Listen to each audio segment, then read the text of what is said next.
Hi everybody, welcome back to my channel. Today I'm delighted to bring you DIY Dollar Tree Farmhouse enamelware. We're going to do 5 different techniques. We're going to use these black buckets that I got 2 for $1. We're going to use one of these trays from the summertime. I love the shape. It reminded me of something that I saw in a catalog. Or you can find this tray at the party section. I know it looks like it's cut glass, but I'll show you it's not.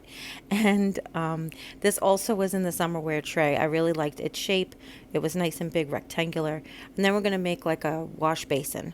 And then we're going to use this one big bucket. We're going to use some stickers. I got some from the Dollar General and some from the Dollar Tree. And then, of course, we're going to use white high gloss spray paint from Walmart. This is 97 cents. I'm going to use black paint as one of the techniques. We're also going to use a candle and either a little Vaseline, or actually I think I don't even have Vaseline. I have like Vicks Vapor Rub. I'm going to teach you guys the resist technique, a couple of different techniques, but one of them is going to be basically we're going to put down some stickers, and I'm just showing you there. You can't use stickers with the background. You have to use stickers that don't have any edge, or else when you use spray paint it won't come out the full letter. It'll only look like a big blob that's randomly in the shape of what might be the letter. So we're going to use those letters that are kind of puffy just for some masking. So one of the techniques we're going to do is masking. One of the techniques we're going to do is reverse paint and masking. One of the techniques is going to be a resist with a wax candle. One's going to be a resist with some Vaseline, and then other ones are going to just use paint, marker, and stickers to create the effect after the fact. So what I've done is I've taken my clear glass tray and I've spray painted the back black. I know I didn't say you needed black spray paint because you can use regular paint, but I don't have a picture of black spray paint. And I also sprayed the starfish tray black on the outside, on the inside, so to cover all of the starfish. Now we're going to spray the inside of the clear tray. But first we're going to put down letters that spell the word laundry. But I showed the picture there for a second because you can kind of see the grooves in the middle, around the middle of the tray, so that you can line up your letters perfectly. Now for this other tray, we're taking a wax, just a regular candle, and I'm rubbing it along all of the edges. And what this is going to do is this is going to create a resist for the white spray paint. It will help us age it a little bit easier later. But this is just really, I wanted to teach you guys some different techniques that are out there. Okay, now I'm just going to put as many coats of spray paint as this 2.5 cans of spray paint will allow. But in all fairness, I'm doing many light coats is better than a few heavy coats. I had a good day humidity wise for spray paint, so we went for it. And I made sure I got a light coat on the fronts, and then I did full coats on the back. So I did basically one light coat on the front, flipped it over, did the 2 or 3 light coats depending on which color it was on the back, turned it back over, and then finished the front. You want to have the first surface that you're going to see be the finished product without any like drips and stuff. So you want that to be like the last thing that you spray paint. Now I have seen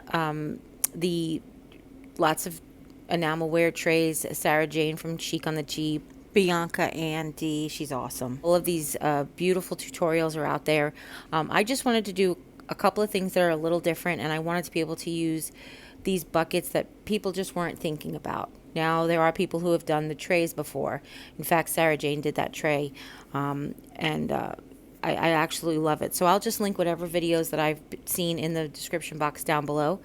But this is just, like I said, I just wanted to do a couple of things that I had not seen yet, okay? So I was really excited about making this wash basin because it's very typical for French country. Farmhouse is a wash basin. And this one has handles already, which comes a lot of times with the wash basins of years gone by, but you can't always lift stuff up in it because it's plastic after all. So it's really more for, you can utilize it for non-heavy stuff. If you wanted to put dish rags in there or something, or towels, you could put kitchen towels in there on your counter, would look really pretty. And also any of these techniques are crossed over. So the only one that's not is this black bucket, because this bucket started black. Okay, so we put down stickers that said #1, and then we put some of the Vicks Vapor Rub on the edges and in a couple of spots actually on the bucket.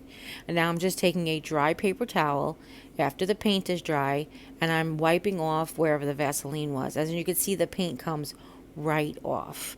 Okay, and now I'm putting the handle back on. I left the handle off so it would stay black. I thought that would be really add to the effect. And now I'm showing you that I've just taken a flat tweezer, because it's sharp but not sharp, if you know what I mean. And I'm just scraping off whatever paint might have gotten underneath the stickers. Now that's optional. You could get the aged look. You can have the faded look is really pretty too. I just wanted to show you both. And now I want to show you the comparison really quick. Large spot is where there was some resist with Vicks, and the small spot was a piece of a sticker left over. And you can see that the one with the resist does give a lot sharper edges, gives more of a realistic paint removed from the area kind of thing. And this is how that bucket looks all done, and I just think it's so adorable. I don't have it staged at all, but I just have it sitting on my fireplace. So the next one we're going to tackle is the long plate that was green.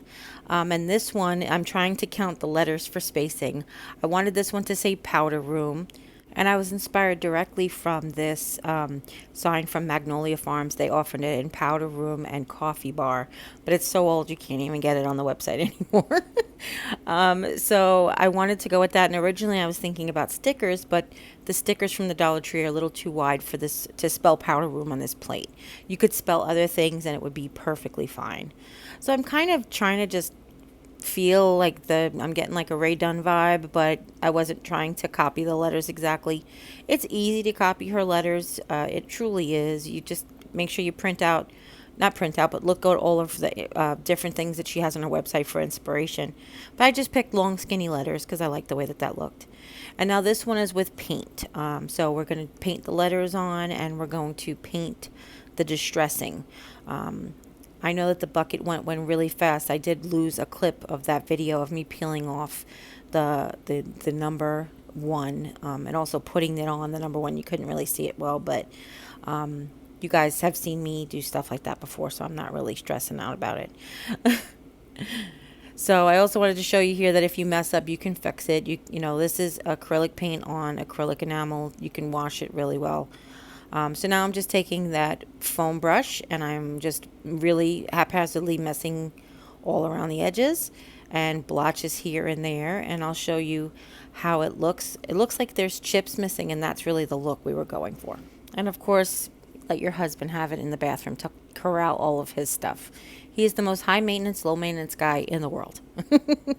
So now here is the tray that was clear plastic. And as you can see, the inside of the tray is completely flat. So once you're going to spray paint it, it doesn't make a difference that the back looks like it's cut glass. But you can see here how once you really remove those stickers, you're getting the black undertones. And this one has a little bit more depth, which is what enamel would normally have, because they want to, you know, they put a resist down on the letters before they enamel it, sort of like with glaze. And now I'm taking that same tweezer and I'm just scratching up the edge. I'm not making a lot of like a heavy dark rim here. I'm just scratching up whatever's edged and relieved. Well, yeah, sticking up. And then of course I took one area and I darkened a couple of spots to make it look like chips were missing. And that's how that one looks. You can kind of see the squares, but only in the light, trust me, but it still looks very pretty. And then this one I didn't dress either. I just put it as a decoration in my laundry room. Now this is the tray that was used, the former starfish tray, that we put the wax on the edge for resist. And now I'm just taking a piece of leftover burlap, believe it or not. I figured it was going to be soft enough not to scratch through the black paint, but still rough enough to peel off the wax as well. When we used to remove crayons from the walls at the nursery school, we used to use just dry paper towels. It's really great for taking wax off. So that's what I wanted to do here. And you can see it does have a really nice worn edge. And now I'm showing you, I've taken the wrapper from one of the cutting board sets just as a clear basically like a clear piece of plastic to space out the letters to see if I was going to fit what I wanted to originally write on here, and it didn't work. I wanted it to say groceries, and then I thought grocery would be good. But what I'm doing to space out the letters is, if you can use that piece of plastic, you can space it out. What I decided to do is cut the letters out. Don't peel them, cut them. And cut as close to the edges as possible without going over. And then you can take this opportunity to space out what you want to spell. And you can work out your spacing this way. You can change it up if you want to. You can live with it for a minute and then decide if that's what you really want it to spell. So that sticker from the Dollar Tree that's two-sided, it opens up. It's just two pieces of paper glued together, so it opens up and it's actually perforated down the center. So you can go ahead and cut the letters out. That's my biggest tip that I've got for you guys. And these stickers from the Dollar General, I believe I got 110 smaller vinyl stickers for $1 as well. They are had like a black background, so I went ahead and I cut the letters out in the light, and then I peeled the background off as I'm spreading them out to see what works. So I finally decided like how I wanted it. I'm going to put farm fresh produce. So I'm going to use 2 of the wide tongue depressor type popsicle sticks from the Dollar Tree as spacers on the bottom and spacers between the words. I figured it's a nice visual, like a visual size. It's like a good visual size. What I did was I laid them on the back right at the edge of the tray, overlapped them a little bit, used the overlap as the center, and then built on it. Kind of used the popsicle sticks as a ledge. This way you don't have to draw a straight line or use tape. You definitely don't want to put even painter's tape down on these, because this paint is not really meant to spray paint onto plastic. All right. So once I have all of the words laid down, I realized that I just wanted something different. So I have these vines left over from the Dollar Tree wall clings. This used to say blessed, and I actually did a DIY with it ages ago. So I just wanted to show you 2 techniques. One, I drove over it with the Sharpie, and the other one I went over it with some black paint, the same paint we used in the previous project. Let it dry, and then basically colored those stickers black. They used to be silver. And I wanted to show you how cute that looks. And of course, you could use this just as wall decor, but of course you could go ahead and use it to store your fresh produce. What a great idea. Who would have ever thought of such a thing? So here I have some summer squash, some yellow squash on it, just to show you it's fun and festive.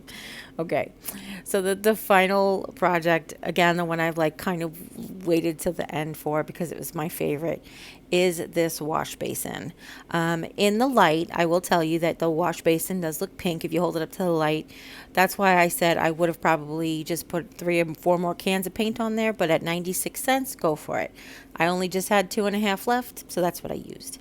So I didn't really want to make this another Ray Dunn inspired thing, so I kind of like Ray Dunn meets the 80s. Do you guys remember the 80s with the bubbles at the end of all the letters? So I decided to do that. I know it's silly, but when you could put whatever you want on it, and it's really nice because the lines, the spaces on the side, it gives you like a top and bottom line so your words can be straight.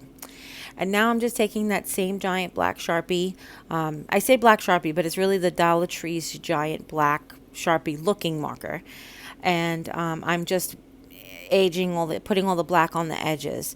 I want to show you that if you make a mistake, my marker slipped, but I went ahead and made that into a chip, which was fine.